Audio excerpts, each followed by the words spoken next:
Hi friends, first promo చూశారు కదా. ఆ ప్రోమోలో కళ్యాణ్ భరణి గారు అరుచుకుంటూ ఉన్నారు కదా. ఆ గొడవకి గేమ్కి సంబంధమే లేదు. గేమ్ వేరు, ఈ గొడవ వేరు. గేమ్ అయిపోయిన తర్వాత గేమ్లో లాస్ట్కి వచ్చినాక తనకు అన్యాయం జరిగిందని భరణి గారు గొంతెత్తి అరుస్తున్నాడు. ఇప్పటికైనా అరిచాడు, ఇప్పటికైనా ఫైర్ అయ్యాడు, ఇప్పటికైనా కూడా నోరు పెగిలింది. చాలా థ్యాంక్స్ భరణి గారు. ఎందుకంటే ప్రతిసారి కూడా ఫస్ట్ కెప్టెన్సీ టాస్క్లో రీతు అన్యాయం చేస్తే కూడా అప్పుడు ఏం మాట్లాడలేదు. అదేనంటే సంచాలక డెసిషన్ ఫైనల్ కాబట్టి నేను సైలెంట్గా ఉన్నాడు. నాకు సార్ కూడా చెప్పారు, నువ్వు నోరు తెరిచి సార్గా అడగాలి కదా, అన్యాయం ఎదిరించాలి కదా అని నాకు సార్ కూడా చెప్పారు. తనకు అన్యాయం జరిగినా అడగకపోతే ఎలాగా? సరే, సంచాలక డెసిషన్ కరెక్ట్ అయినా కానీ తనకు అన్యాయం జరిగినప్పుడు అనగా నోరెత్తి మాట్లాడాలి కదా. ఏం మాట్లాడు. పక్క వాళ్ళకి ఏదైనా జరిగినా ఏం మాట్లాడు. ఇప్పటికైనా నోరు తెరిచారు, ఫైర్ అయ్యారు. ఈ ఫైరే కదా ఆడియన్స్ ఎప్పటి నుంచో తన ఫ్యాన్స్ అందరూ కూడా కోరుకుంటా ఉంది. ఇలా ఫైర్ అవ్వాలనే కదా ఫస్ట్ 2 వారాలు 2వ వారం చూసాం ఈ ఫైర్. మళ్ళీ ఇప్పుడు చూస్తున్నా, ఈ మధ్య కొంచెం నామినేషన్లో కొంచెం చూస్తూ ఉన్నాం. ఇప్పుడు బాధ అనేది ఒక్కసారి ఎడగక్కటం కాదు, స్పాట్లోనే. నాకు సార్ ఎన్నిసార్లు చెప్పారు, ఓపెన్ అవ్వ భరణి, నువ్వు మాట్లాడాలి, స్టాండ్ తీసుకోవాలి. ప్రతిసారి కూడా ఇలా సైలెంట్గా ఉంటే కుదరదు, ఆడియన్స్ బయటికి పంపిస్తారు అని చెప్తూనే ఉన్నారు. బయటికి వెళ్ళారు. బయటికి వెళ్ళి వచ్చినాక తను ఎన్ని చూశారో, ఎన్ని ఇంట్లు చూశాడో, ఎన్ని ఇన్పుట్లు తీసుకున్నాడో, లోపల ఎన్ని వీడియోలు చూశాడో, అవన్నీ చూసినా కానీ లోపలికి వచ్చినాక కూడా కొంత అయితే మారినట్టు అనిపించాడు. కొంత ఆ దెబ్బ తగలటం, 2 వారాలు అట్టడం, కొంత మారినట్టు అనిపించింది. ఎప్పుడైతే నాగబాబు గారు వాళ్ళ అమ్మగారు వచ్చి చెప్పారో అప్పటి నుంచి ఓపెన్ అయ్యాడు, ఫైర్ అవుతున్నారు. ఇప్పుడు ఇంకా ఫైర్ అయ్యారు. ఎందుకంటే లాస్ట్కి వచ్చేసింది. ప్రతిసారి అన్యాయం జరుగుతూ ఉంటే ఓర్పు కూడా హద్దు అనేది ఉంటుంది కదా, హద్దు దాటిపోయింది. కాబట్టి భరణి గారు ఓపెన్ అయ్యారు. ఓపెన్ అయ్యి మాట్లాడటం కరెక్టా కాదా చిన్న కామెంట్ ఇచ్చేయండి. నేను ఎపిసోడ్ వేరు, ప్రోమో వేరు అన్నాను కదా. ఇది ప్రోమో, డీటెయిల్గా మాట్లాడుకున్నాను. తర్వాత ఎపిసోడ్కి వచ్చేటప్పటికి రీతు నేను సంతోషంగా ఉండటం ఓర్చుకోలేరు, నాకు అన్యాయం నాకు ఏదో జరుగుతుంటే కూడా ఓరవలేకపోతున్నారని తనూజాని అంటుంది. తనూజానే ఎందుకన్నది అక్కడ గేమ్లో సంచాలకగా ఫెయిల్ అయిందా లేదా సంచాలకగా ఫెయిల్ అయ్యింది. ప్లస్ రీతు చేసిన తప్పుని కప్పిపుచ్చిన కళ్యాణ్ కానీ ఇమ్మాన్లు కానీ వీళ్ళందరూ బాధ్యులే. తనుజ కూడా తెలిసింది కాబట్టి తనుజ ఓపెన్ అయింది. మరి రీతు ఆ రింగుని లోపల పెట్టుకున్నప్పుడు ఎందుకు మాట్లాడలేదు అసలు? రీతుకి ఏం పని అది? ఇమ్మానేలు కళ్యాణ్ ఎంత కన్నింగ్ గేమ్ ఆడారు, అది క్లియర్గా మాట్లాడదాం. ఫస్ట్ ఒకే ఒక ప్రశ్న, ఆడగల సత్తా ఉండి, ధైర్యం ఉండి, దేని మీద స్టాండ్ తీసుకునే పర్సన్స్, మంచి ఆడియన్స్ వచ్చి కూడా నెంబర్ 1 ప్లేస్లో పెడుతున్న పర్సన్స్ కూడా, ఓటింగ్ సెకండ్ పొజిషన్లో ఫస్ట్ పొజిషన్లో పడుతున్న పర్సన్స్ కూడా అక్కడ గేమ్కు భయపడి గ్రూప్ గేమ్ ఆడటం కరెక్టా? అది ఎవరంటే ఇమ్మాన్యుయల్, కళ్యాణ్. వీళ్ళ ఎయిమ్ అంటే ఏంటి? భరణి గారిని ఓడగొట్టాలి. ఇంత కన్నింగ్, ఇంత స్ట్రాటజీలు, దరిద్రపు స్ట్రాటజీలు అనేది ఈ వీడియోలో మాట్లాడుకుందాం. లైవ్లో అయితే ఎంత స్ట్రాటజీలు చేశారు అసలు, ఎంత రీతును పెట్టుకొని. ఇమ్మాన్యుయల్, కళ్యాణ్, ఎక్కడ చూసినా మీ ఇద్దరు మీటింగే. భరణి గారు గెలవకూడదు. అప్పుడు భరణి గారు అన్నాడు సంజనాతోటి, చివరికి వీళ్ళందరూ కలిసి నన్ను ఓడగొట్టాలని చూస్తున్నారని ఓపెన్ అయ్యాడు. అర్థమైపోయింది భరణి గారికి. ఓకే, అదేం జరిగిందనేది ఈ వీడియోలో మాట్లాడదాం. ఫస్ట్ టైం మన ఛానల్ చూస్తున్న వారు సబ్స్క్రైబ్ చేయండి, లైక్ చేయండి, షేర్ చేయండి ఫ్రెండ్స్. లైవ్లోకి వచ్చేటప్పటికి ఏ గేమ్ వచ్చినా కానీ కళ్యాణ్ ఇమ్మాన్యుయల్ గుసగుసలు, ఏ గేమ్ అన్నా రాని స్ట్రాటజీలు. వీళ్ళకి అంత స్ట్రాటజీ చేయాల్సిన అవసరం ఏంటి? గేమ్కి ఎందుకు భయపడుతున్నారు వీళ్ళు? అంత బాగాడేవాళ్ళు చివరికి వచ్చేటప్పటికి అంత భయపడాల్సిన అవసరం ఏంటి? టికెట్ ఫైనల్ లేకపోతే వాళ్ళు టాప్ 5 ఉండరా? వాళ్ళకి తెలిసి కూడా ఎందుకు ఇట్లంత స్ట్రాటజీ చేస్తున్నారు? ప్లస్ కళ్యాణ్ని రాంగ్ ట్రాక్ తీసుకెళ్ళాడా ఇమ్మాన్యుయల్ కళ్యాణ్ రాంగ్ ట్రాక్ తీసుకెళ్ళాడు అనేది చిన్న కామెంట్ చేయండి. ఇక్కడ గ్రూప్ గేమ్ ఆడుతూ ఇంతకుముందు కూడా తనుజ భరణి గారు గ్రూప్ గేమ్ ఆడుతున్నారు అన్నారు. కానీ గ్రూప్ గేమ్ ఆడుతున్నారు అన్నారే కానీ ఏ ప్రూఫ్లు కూడా లేవు అక్కడ. ఎందుకు? వాడు బాండింగ్ ఉంది అంతే, గ్రూప్ గేమ్ ఆడలేదు. బాండింగ్ ఉంది. ఏదన్నా సపోర్టింగ్ గేమ్ వచ్చినప్పుడు తనుజ సపోర్ట్ చేశాడు భరణి గారికి సపోర్ట్, ఇట్లా సపోర్ట్ చేసుకున్నారు సపోర్ట్ గేమ్లోనే. అది కూడా వాటర్ టబ్ టాస్క్లోనే. నెక్స్ట్ బెడ్ టాస్క్లో సపోర్ట్ చేసుకున్నారు. నెక్స్ట్ ఇక్కడికి వచ్చేటప్పటికి క్లియర్ కట్గా ఇమ్మాన్యుయల్ కానీ కళ్యాణ్ కానీ గ్రూప్ గేమ్ ఆడారా లేదంటే పెచ్చబోళ్ళు ప్రూఫ్లు ఉన్నాయి. లైవ్లో ఈ టికెట్ ఫైనల్ స్టార్ట్ అయిన దగ్గర నుంచి వీళ్ళ చేసే స్ట్రాటజీలు, కన్నింగ్ స్ట్రాటజీలు మామూలుగా లేదు. ఎవరిని ఎంచుకోవాలి, ఎవరిని ఎంచుకోకూడదు, వీళ్ళతో ఎలా ఆడాలి, వీళ్ళతో ఎలా ఆడకూడదు, లాస్ట్కి వచ్చేటప్పటికి భరణి గారిని ఓడగొట్టాలి. ఇదే వాళ్ళ ప్లాన్. ప్రతిసారి కూడా భరణి గారు ఏమన్నారు, సుమన్ శెట్టిని ఎంచుకున్నప్పుడు కళ్యాణ్, సుమన్ శెట్టిని ఎందుకు ఎంచుకున్నావు, నేను ఉన్నాను కదా, నేను ఆడతాను కదా అని అంటే పక్కెళ్ళి ఇదేంటి మన స్ట్రాటజీ కదా, సుమన్ శెట్టిని ఎందుకు ఎంచుకున్నా అంటారేంటి అని అక్కడ మాట్లాడాడు. తర్వాత ఎవరిని ఎంచుకోవాలి, ఎవరితో గేమ్ ఆడాలనేది గైడ్ లైన్స్ ఇమ్మానుయేల్ కళ్యాణ్కి ఇవ్వటం. ఒక గేమ్కి సంబంధించి స్ట్రాటజీలు వేసుకోవడం వేరు, ప్లాన్లు వేసుకొని గేమ్ ఎట్లా ఆడాలి ఏందనేది ఆలోచించుకోవడం వేరు, ఆ స్ట్రాటజీలు వేరు. ఇక్కడ ఒకళ్ళు అందరూ కలిసి ఒక గ్రూప్ గేమ్ ఆడతా చివరికి వచ్చినాక లాస్ట్కి వచ్చినాక వాళ్ళ ఇమేజ్ని డ్యామేజ్ ఎందుకు చేసుకుంటున్నారు వీళ్ళు? లాస్ట్కి వచ్చేసింది కదా గ్రూప్ గేమ్. కొంచెమే ఈ వారంలో టికెట్ ఫినాలేకి సంబంధించి గ్రూప్ గేమ్కి సంబంధించి ఎందుకు ఆడుతున్నారు గ్రూప్ గేమ్? వాళ్ళ ఇమేజ్ దెబ్బతీసుకోవడం కదా. ఇప్పుడు ఇన్ని వారాలు వాళ్ళు కాపాడుకున్న పేరు కానీ మంచి ఆటగాళ్ళు అనేది కానీ పోయింది కదా ఇప్పుడు ఈ గ్రూప్ గేమ్ తోటి. తర్వాత ఏమని ప్లాన్ చేసుకున్నారు, ఏమని సలహా ఇచ్చాడు ఇమ్మానుయేల్ కళ్యాణ్కి, మనం గ్రూప్ గేమ్ ఆడదాం, కలిసి ఆడదాం, కానీ కలిసి ఆడుతున్నట్టు బయటికి తెలియకూడదు. ఇమ్మానుయేల్ స్ట్రాటజీ ఇదే స్ట్రాటజీ సంజన విషయంలో కూడా అప్లై చేశాడు ఇమ్మానుయేల్. మనం కలిసే ఉందాం, అమ్మ కొడుకుని అనుకుందాం, నూనె పెట్టించుకుందాము, తర్వాత మనం మాట్లాడుకున్నా కూడా మాట్లాడుకుందాం, కానీ బయటకు అయితే బాండింగ్లా కనపడకూడదు, బయటకైతే ఎవరికి అర్థం కాకూడదు మన బాండింగ్. మనం ఇట్లాగే ఉండాలి, వాళ్ళ బాండింగ్లే ఎత్తేయాలి, వాళ్ళు గ్రూప్ గేమ్ ఆడతానని బయటికి పంపించాలి, వాళ్ళని బ్లేమ్ చేయాలి, వాళ్ళని ఎడగొట్టాలి. ఇదే కన్నింగ్ గేము ఇమ్మానుయేల్ది. ఇప్పటికైనా కానీ ఇమ్మానుయేల్ ఫ్యాన్స్కి అర్థమైందా లేదా, సేఫ్ గేము కన్నీ గేమ్ అనేది అర్థమైందా లేదా అనేది మీరు చిన్న కామెంట్ చేయండి. ఇక్కడ ఏదైనా ఏం చెప్తున్నాడు, మనం గెలవాలి, కానీ ఎక్కడ గెలవాలో అక్కడ గెలవాలి, ఎక్కడ ఓడిపోవాలి అక్కడ ఓడిపోవాలి అని సలహా ఇస్తున్నాడు ఇమ్మానుయేల్ కళ్యాణ్కి. ఎక్కడ ఓడిపోవాలనేది డెమాన్, సుమన్ శెట్టి, కళ్యాణ్ గేమ్ ఆడారు కదా, చిన్న చిన్న బ్రిక్స్ గేము. ఆ గేమ్ దగ్గర డెమాన్ వెళ్ళి కళ్యాణ్ మీద పడితే అస్సలు కళ్యాణ్ ఇద్దరు పోటాపోటీ వద్దు కదా, అక్కడ బ్రిక్స్ ఎక్కువ ఉన్నాయి కదా కళ్యాణ్ దగ్గర, మరి ఎందుకు వెళ్ళలేదు? అయితే నాకు అప్పుడే తాడు తట్టింది, కావాలనే కళ్యాణ్ ఇక్కడ వెళ్ళలేదు, అక్కడ డెమాన్ గెలిపించడానికే వెళ్ళలేదు అనేది నాకు క్లియర్ కట్గా అర్థమైంది. మీకు కూడా అర్థమవుతుంది ఉంటుంది ఆ గేమ్ చూస్తే మీకు. ఎందుకంటే అప్పటికి తనుజ్ ఏమంది, కళ్యాణ్ వెళ్ళు వెళ్ళు వెళ్ళు అంటే ఆగు అన్నాడు. అంటే వాళ్ళ స్ట్రాటజీలో భాగం అది, ఇమ్మానుయేల్ కళ్యాణ్ స్ట్రాటజీలో భాగంగా అక్కడ తనుజ్ అరుస్తుంది, కళ్యాణ్ ఏం చేస్తున్నావు, వెళ్ళు తీసుకో అంటున్నా, కానీ ఏం మాట్లాడకుండా చెయ్యట ఆపాడు, ఆగు అని అక్కడ ఆపేసాడు. ఇటువంటి కళ్యాణ్ ఇంత కన్నింగ్ గేమ్లు ఆడుతూ సుమన్ శెట్టి దగ్గరికి వెళ్ళాడు. ఎందుకు? వాళ్ళకంటే తక్కువ ఉన్న వాళ్ళని ఎంచుకునే కాడ స్ట్రాటజీలు ఎందుకు? ఇప్పుడు కళ్యాణ్ సుమన్ శెట్టి ఆడుతున్నారు, సుమన్ శెట్టి ఏమైనా కదలగలడా, కళ్యాణ్ గట్టి పట్టుకుంటే అంగుడు కూడా కదలలేకపోయాడు. మరి అటువంటి పర్సన్ మీద ఇటువంటి స్ట్రాటజీలు అవసరమా? వీళ్ళు ఆడగల సత్తా ఉన్నప్పుడు గట్టోడితోటి పోటీ పడితే ఆడి గెలిస్తే సత్తా ఉంటుంది, కానీ ఆడియన్స్ కూడా మెచ్చుకుంటారు. కానీ తనకంటే కొంచెం బలహీనుడి దగ్గరికి వెళ్ళి గట్టిగా పట్టుకొని, ఇప్పుడు సుమన్ శెట్టి గారి వయసు ఎంత, కళ్యాణ్ వయసు ఎంత, పైగా సుమన్ శెట్టి గారు పాపం అప్పుడు ఆడి ఉన్నాడు, ఎంత స్ట్రాటజీగా ఆడాడు, అక్కడ కింద పడేసి పట్టుకుంటే ఒక అంగుళం కూడా కలదు. ఆయన మీద అంత స్ట్రాటజీలు వేయాలా ఇమ్మాన్ కళ్యాణ్ కలిసి? అవసరమే లేదు కదా. ఎవరైనా బలవంతుడితో ఢీకొంటేనే ఆ గెలుపుకి కానీ ఒక అర్థం అనేది ఉంటుంది. బలహీనుడి దగ్గరికి వెళ్ళి గెలిస్తే ఒక గెలుపు అవుతుందా? దానికి కూడా స్ట్రాటజీలు, అదొక ప్లాన్లు, గ్రూప్ గేమ్లు, గ్రూప్ డిస్కషన్లు. తర్వాత రీతు రాత్రి గేమ్ కాడ గొడవకు ముందు రీతు, ఇమ్మానుయేల్, కళ్యాణ్ కూర్చుంటే అస్సలు ఎవరిని పట్టించుకోవట్లేదు. తనుజ పిలుస్తున్నా కానీ పలకట్లేదు అసలు. తనుజతో ఎవరు మాట్లాడలేదు, ఎవరు కాళ్ళు గ్రూప్ గేమ్లో లీనమైపోయారు ముగ్గురు. అంతకుముందే తనుజ చుట్టూ తిరిగేవాళ్ళు, అసలు తనుజను పలకరించడం పలకరించలేదు. ఇక్కడ Ritu, Emmanuel, Kalyan group game round కూర్చొని బండిగాని ఓడగొట్టారు. ఎలాగైనా ఆడాలి, ఏదైనా చేయండి, బండిగారు ఓడిపోవాలి, ఏదైనా చేయండి. అసలు ఎంత స్ట్రాటజీగా ఆడారంటే ముగ్గురు కలిసి కూడా చివరికి ఎక్కేసారు, బాగా రీతుకు కూడా ఎక్కేసారు. రీతు నిజంగా సరే రీతు ఆడిందంటే భరణి గారు చాలాసార్లు హెల్ప్ చేస్తా అన్నాడు, చేయలేదు. స్ట్రాటజీ ప్రకారం గేమ్ ప్రకారం ఓడగొడితే అదొక ఇది కన్నింగ్ తోటి ఆ గేమ్ అంతా కూడా చేంజ్ చేసుకుంటూ అల్లకల్లోలం చేసుకుంటూ అవసరమా రీతుకి? సరే ఇమ్మానుయేల్ మాట, కళ్యాణ్ మాట అన్నది గ్రూప్ గేమ్లో డిస్కషన్లో పెట్టేసి వచ్చేసింది. గేమ్కి వచ్చింది, స్క్వైర్లు పెడతా ఉంది.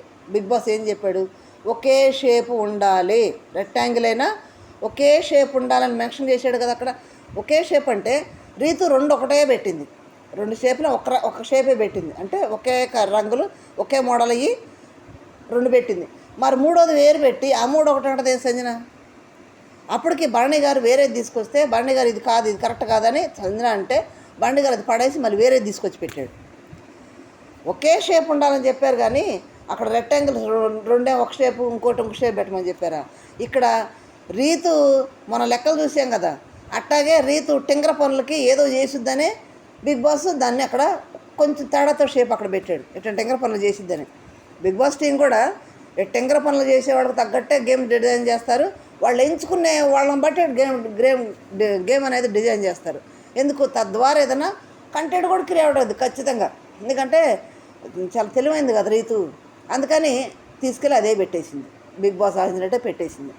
పెట్టి అదే ఒక నిజంగా అక్కడ పెట్టగానే అక్కడ భరణి గారు ఎక్కడ లేట్ అయింది మనం చూసేవాళ్ళకి కూడా ఏమర్థం అంటే అరే భరణి గారు ఆ డ్రింక్ వేసి దాంట్లో లేట్ అయిపోయింది, రీతు పెట్టేసింది, సంజన కూడా ఓకే అనేసింది అనగా భరణి గారు చాలా హ్యాపీగా వెళ్ళి రీతుని అప్రిషియేట్ చేశాడు. చాలా బాగా ఆడేవరా, వెళ్ళను చాలా బాగా ఆడేవని అప్రిషియేట్ చేశాడు రీతుని. అంత మెచ్చుకునే పర్సను అంత హర్ట్ అయ్యే విధంగా అంత కోప్పడే సిచ్యువేషన్ ఏం జరిగింది అక్కడ? అంత అయిపోయింది, ఎవ్వరు గమనించలేదు. అప్పుడు తనూజ వెళ్ళి ఇదేంటి ఇదే తేడా కొడుతుంది, నాకు ఇది 2 ఒకలాగుంది, ఇది ఒకలాగుంది, నాకు ఏదో డౌట్ కొడుతుందని దాంట్లోకి వెళ్ళి ఎతుకుతుంది, అలాంటి దొరికిద్దని. ఆ ఎతికేటప్పుడు అప్పుడు భరణి గారు చూశారు. చూసి లేదు ఇట్లా అంటే అందరు కూడా అప్పటి వరకు లేదు సేమ్ ఇలాగే ఉంది సంజన అలాగే ఉంటుంది, డెమోన్ అలాగే ఉంటుంది ఏమో అందరూ కూడా రీతుకే సపోర్ట్ చేశారు. ఎందుకు? భరణి ఓడిపోవాలని కదా వాళ్ళ గోల్ కూడా. అందరు సపోర్ట్ చేసి ఇది కాకపోతే బిగ్ బాస్ ఇది ఎందుకు పెడతాడు, ఇక్కడ ఇది ఎందుకు పెడతాడు, ఇదే అని అదే గోల్ పెట్టారు సంజన కానీ వీళ్ళందరూ కూడా. సంజన రీతును గెలిపించాలని అంత పట్టుదలతో ఉంటా పైకి ఏం మాట్లాడుతుంది, భరణన్న నీకే హెల్ప్ చేద్దాం అనుకున్నా నేను అంటుంది. అది కరెక్ట్ కాదు. అప్పుడు భరణి గారు ఏమన్నారు, సంజన పాప నన్నే వాడగొట్టాలని చూస్తారని చాలా బాధపడ్డాడు. సంజన చెప్పే బాధపడ్డాడు జరిగినాడు వాళ్ళు మాట్లాడే సిచ్యువేషన్లో బట్టి. మరి అంత చేసినప్పుడు క్లియర్గా భరణి గారు పెట్టిన షేప్ని ఇది షేప్ కరెక్ట్ కాదని చెప్పిన సంజన మరి రీతు పెట్టిన షేప్ని ఎందుకు యాక్సెప్ట్ చేసింది? 2 డిఫరెంట్ కనపడుతుంది కదా చూసేవాళ్ళకి. అప్పుడు కనుక తనుజ చూసి దాన్ని ఆ పాయింట్ రైజ్ చేయకపోతే అది రీతుకే ఓకే అనేసేవాడు ఖచ్చితంగా. అది భరణి గారు కూడా ఏం మాట్లాడేవాడు, అంత అబ్జర్వ్ ఎవరు చేయలే. తనుజ చూసి స్టాండ్ తీసుకోబట్టి అక్కడ చేసిన తప్పులన్నీ కూడా బయటకు వచ్చేసినాయి. నిజంగా టూ గుడ్ తనుజ. ఎందుకంటే ఇంతకుముందు ఎట్లన్నా ఉండని ఇప్పుడు ఈ పాయింట్ ఆఫ్ వ్యూలో నోరెత్తి అన్యాయాన్ని అడగడం అనేది తనుజ చేసిన చాలా ప్లస్ పాయింట్. అది భరణి గారికి సపోర్ట్ అయితే 100కి 1000% సపోర్ట్ ఇచ్చేసింది భరణి గారి తరఫున. చాలా బాగా డిఫెండ్ చేసింది, చాలా బాగా కొట్లాడింది కూడా భరణి గారి తరఫున. అప్పుడు భరణి గారు కూడా గొంతు రైజ్ చేశారు. అప్పటి వరకు రీతుని అప్రిషియేట్ చేశాడు. ఎప్పుడైతే షేపు రాంగ్ అయిపోయింది కాదని అక్కడ కొట్లాడుతున్నారో అప్పుడు పోయి షేప్ ఎతుకుతుంది రీతు. షేప్ ఎతకాల్సిన అవసరం ఏముంది? పెట్టింది కరెక్ట్ అనుకున్నప్పుడు అక్కడ షేప్ ఎందుకు ఎతకాలి? షేప్ ఎత్తుకొచ్చి అప్పుడు పెడితే అప్పుడు సైలెంట్ అయ్యారు వీళ్ళు. షేప్ ఇంకోటి తీసుకొచ్చినాక అప్పుడు వీళ్ళందరూ నోర్లు మూసుకున్నారు. అప్పుడు తనుజ ఏం చేసింది, ఇక్కడ భరణి గారు అది రాంగ్ అన్నాక భరణి గారు వెళ్ళి మళ్ళీ పెట్టేసి నాకు రింగు ఎవరి దగ్గర ఉండాలి? సంచాలక దగ్గర ఉండాలి రింగులు. సంచాలక దగ్గర రింగులు అక్కడ ఎందుకు ఉంది బయట? అది రీతు తీసుకొని షర్ట్లో పెట్టేసుకుంది. అది ఇమ్మానికి తెలుసు, కళ్యాణ్ తెలుసు, తనుజ సంజన అందరూ తెలుసు. షర్ట్లో పెట్టేసుకుంది. పెట్టుకున్నప్పుడు అన్న వీళ్ళందరూ నోరు తెసి ఏ రీతు రింగ్తో నీకేం పని ఆడబడే పడింది ఆడబడే ఎందుకు పడారు అప్పుడే ఎందుకు మాట్లాడలేకపోయారు అంటే కళ్యాణ్ ఇమ్మానులు గ్రూప్ గేమ్లో భరణి ఓడిపోవాలి, రీతు గెలవాలి. కాబట్టి రీతు ఏమన్నా చేసినా నోరు మూసుకొని కప్పుస్తారు తప్పులన్నీ కూడా ఇమ్మానులు కళ్యాణ్. అందుకని తప్పుస్తూ అది పెట్టుకున్నా కానీ ఊరుకున్నారు. తర్వాత రీతు రీతు అన్నాడు. అది ఏం చేసింది, ఆ చెత్తలో అట్లా పడేసింది. పడేసి తనుజ ఎప్పుడైతే రింగ్ కూడా షర్ట్లో పెట్టుకుంది నాన్న అన్నాక రింగ్ ఎందుకు పెట్టుకోవాలో స్టాండ్ తీసుకున్నాడు భరణి గారు. గట్టి స్పాట్లో సమయం చూసి స్టాండ్ తీసుకున్నాడు. గట్టిగా అడుగుతున్నాడు. నేనేమో నేను సంతోషంగా ఉంటే ఇష్టం లేదు, నేను గెలవడం ఇష్టం లేదు అంటే తనుజాని ఆమె సంతోషంగా ఉంటే తనుజ లేపింది కదా, పాయింట్అవుట్ చేసింది కదా, అందుకని తనుజాని అంటే లోపలికి వెళ్ళింది. ఏం తప్పు చేయింది అయితే అక్కడ నిలబడి మాట్లాడాలి కదా, లోపలికి ఎందుకు వెళ్ళిపోయింది? రింగ్ ఎందుకు దాచావు అని భరణి గారు అడుగుతుంటే ఏం మాట్లాడలేవు, ఇక చేసిన తప్పు కదా. అప్పటి వరకు స్టాండ్ తీసుకొని మాట్లాడిన డెమాన్ గారు మిగతా వాళ్ళందరూ సైలెంట్ అయిపోయారు. రింగ్ ఎప్పుడైతే లోపల పెట్టుకుందని తనుజ చెప్పిందో మిగతా వాళ్ళందరూ సైలెంట్ అయిపోయారు. చేసిన తప్పు కదా రీతు. వాళ్ళందరూ రీతుని పాయింట్అవుట్ చేయట్లేదు. అయిపోయి అంతవరకు గొడవ అయిపోయింది. వెళ్ళిపోయింది. రీతు గెలిచినట్టు డిక్లేర్ చేసింది కాబట్టి సంజన సంచాలక డెసిషన్ని భరణి గారు తప్పు అన్నాడు, కానీ అది చూడాలి కదా. రింగ్ ఎందుకు దాచిపెట్టారు అన్నాడు. రీతుని గెలిచినట్టు పాయింట్. ఇక్కడ సంచాలక తప్పు ఉంది, అంతగా సపోర్ట్ చేసిన రీతు తప్పు చేస్తున్న సపోర్ట్ చేసిన కళ్యాణ్ ఇమ్మానిల తప్పు కూడా ఉంది. ఇప్పుడు ఇన్ని ఆటలు ఆడి గెలిచినందుకు నాకు సార్ ముందు కళ్యాణ్కి విపరీతమైన వెల్యువేషన్స్ వచ్చేది. మామూలుగా కాదు, సప్పట్లు కానీ అని కూడా మామూలు కాదు. పోయినసారే చెల్లుడు కొట్టాడు నాకు సార్ కళ్యాణ్కి. అట్లా ఆడాడు. ఇప్పుడు కూడా అట్లా ఆడి గెలిచినప్పుడు అన్ని ఆటలు ఆడాడు. ఏముంది, ఈ చిన్న పౌర్లు మొత్తం పోయింది కదా. ఇక్కడ అయిపోయినాక భరణి గారు బాధపడుతూ ప్రతిసారి నాకు అన్యాయం చేస్తూనే ఉండారు. అప్పుడేమో బల్బు కెప్టెన్సీ టాస్క్లో భరణి గారు వచ్చి కళ్యాణ్ బల్బు ఇది చేస్తే భరణి గారు కూర్చున్నాక డెమాన్ బూట్ కాదు సైజ్ చేస్తే కళ్యాణ్ కనిపెట్టి చెప్పాడు. అది వీడియో చేసి తనుజ చూపించారు. తనుజ భరణి గారితో చెప్పినట్టుంది. అది ఆయన సమయం చూసి పెడదామని బయట పడలేదు, ఆయన మనసులో దాచుకున్నాడు. ఈ కళ్యాణ్కి శ్రీజ చెప్పేసింది, ఎట్లా జరిగిందంట కన్ఫెషన్ రూమ్లో తనుజ అక్క చూపించారని చెప్పేసింది. ఇక్కడ భరణి గారు తన బాధ ఏంతో తను మాట్లాడుకుంటున్నాడు. ప్రతిసారి అన్యాయం జరిగే పర్సన్ అన్యాయం జరిగింది నాకు అని మాట్లాడుకోడా. ఆ మాట్లాడుకుంటుంటే పేరెత్తలేదు, ఏమి లేదు. నాకు అన్యాయం జరిగింది. కన్ఫెషన్ రూమ్లో కూడా డెమాన్ బూట్ కాలు చూపిస్తే కనుక్కున్నారు జనం. అప్పుడు కూడా నాకు అన్యాయం చేశారు. అప్పుడు సంజననే ఉంది, అన్యాయం చేశారు. అప్పుడు ఎవరు పట్టించుకోలేదు, గమనించలేదు. ఇప్పుడు కూడా సంచాలకుని ఇప్పుడు కూడా అన్యాయం చేసింది. అప్పుడు ఫస్ట్ కెప్టెన్ టాస్క్లో కూడా రీతు అన్యాయం చేసింది. రంగు పడపోయినా కానీ కొట్టకపోయినా కానీ పౌలను బయటికి పంపించేసిందని తన బాధంతో వెక్కపరుచుకుంటున్నాడు. తన బాధలు అనేకమని అనుకుంటాడు. ఎందుకంటే అన్యాయం ప్రతిసారి అన్యాయం జరుగుతుంటే ప్రతిసారి నోరు మూసుకొని ఉండలేడు కదా. సంబంధించినప్పుడు ఏ మనిషిని మాట్లాడతాడు కదా. మాట్లాడుతుంటే కళ్యాణ్కి ఏం పని? గుమ్మడికాయ దొంగ ఎవరంటే భుజాలు దడుకున్నట్టు కళ్యాణ్ ఎందుకు కలుగు చేసుకున్నాడు? కళ్యాణ్ పేరెత్తలేదు, కళ్యాణ్ అని చెప్పలేదు. మరి కళ్యాణ్ ఇలా చేసాడు అనలేదు. మరి ఎందుకు కళ్యాణ్ కలుగు చేసుకోవాలి? నీ పేరెత్తాను బండి గారు అడుగుతున్నాడు. పేరెత్తకుండా భుజాలు దడుకుంటూ ముందుకు ఎందుకు వచ్చి మాట్లాడాలి? ఎవరిని బ్లేమ్ చేస్తారు? ఇప్పుడు ఆడియన్స్కి ఎవరిని బ్లేమ్ చేస్తా అంటే కళ్యాణ్ని బ్లేమ్ చేశాడు బండి గారు. కళ్యాణ్ ఇలా చేసాడు అని చెప్పాడా బండి గారు? ఇప్పుడు అక్కడ షేప్ను కూడా ఆడియన్స్ చూపించాడు. ఆడియన్స్ చూడండి ఇది షేప్ కరెక్ట్గా ఉందని ఆడియన్స్ చూపించాడు. ఇక్కడ కళ్యాణ్ నాకు బ్లేమ్ చేశాడు. కళ్యాణ్ నన్ను ఇట్లా బూట్ కాలతో చూపిస్తే డెమాన్ నాకు అన్యాయం చేశాడు. బండి గారు కళ్యాణ్ అని మెన్షన్ చేశాడు. ఆ పేరు అని చెప్పాడా? చెప్పినప్పుడు కళ్యాణే తన ఓన్గా ఎందుకు ఓపెన్ అయ్యి తన పేరు చెప్పుకుంటున్నాడు? ఎవరిని బ్లేమ్ చేస్తారంటే కళ్యాణ్ బ్లేమ్ చేయలేదు కదా. అక్కడ తను ఎందుకు కలుగు చేసుకోవాలి? అంటే చేసినట్టుగా తప్పు చేస్తేనే కలుగు చేసుకున్నాడు. తప్పు చేసినట్టుగా రోషం వచ్చేది. తప్పు చేసినట్టుకే కలుగు చేసుకొని మాట్లాడేంత అవసరమే లేదు అక్కడ కళ్యాణ్. ఆ గొడవలో కళ్యాణ్కి అవసరమే లేదు. లేనిపోయిన పంచాయతీ తీసుకొచ్చి పెట్టాడు అక్కడ. ఆయన బాధ చెప్పుకున్నాడు. నీ పేరు ఎత్తా అన్నాడు. బ్లేమ్ చేస్తా ఎవరిని బ్లేమ్ చేశారు? ఎవరిని బ్లేమ్ చేశాడు?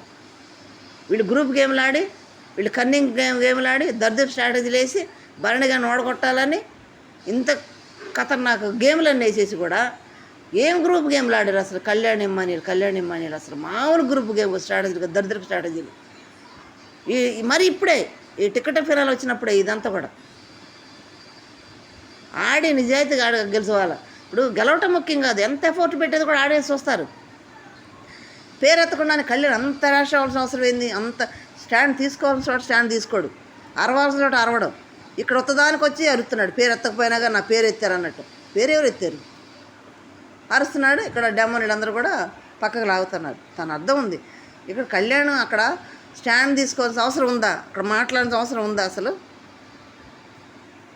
అయిపోయినాక గొడవ పాపం లోపలికి వెళ్ళిపోయినాక పాపం ఆయన ఇంకా ఫ్రస్ట్రేషన్ బాగా బాధపడుతుంది. పాపం భరణి గారు అనిపించింది నిజంగానే. ఎంత కన్నింగ్ అసలు. అక్కడ సంజన ఏముంది?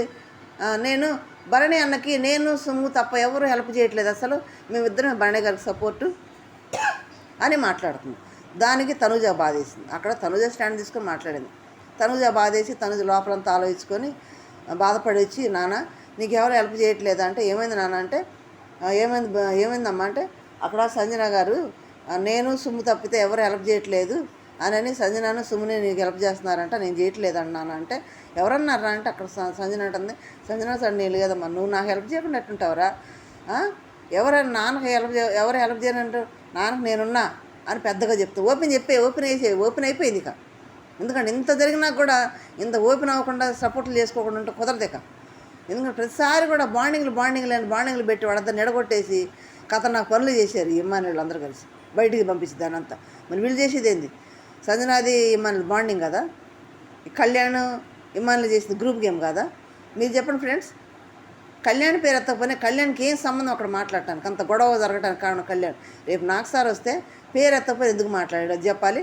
ఖచ్చితంగా ఆ రింగు తీసి దాచిన రీతుకు మాత్రం సపోర్ట్ చేసిన ఇమ్మానుయేల్, కళ్యాణ్, సంజనకి ఖచ్చితంగా కోటింగ్ అయితే ఫుల్ గట్టిగా పడాలని నేను అనుకుంటున్నాను. మీరేమంటారు? చిన్న కామెంట్ చేయండి, లైక్ చేసి, షేర్ చేసి, సబ్స్క్రైబ్ చేయండి. Thank you.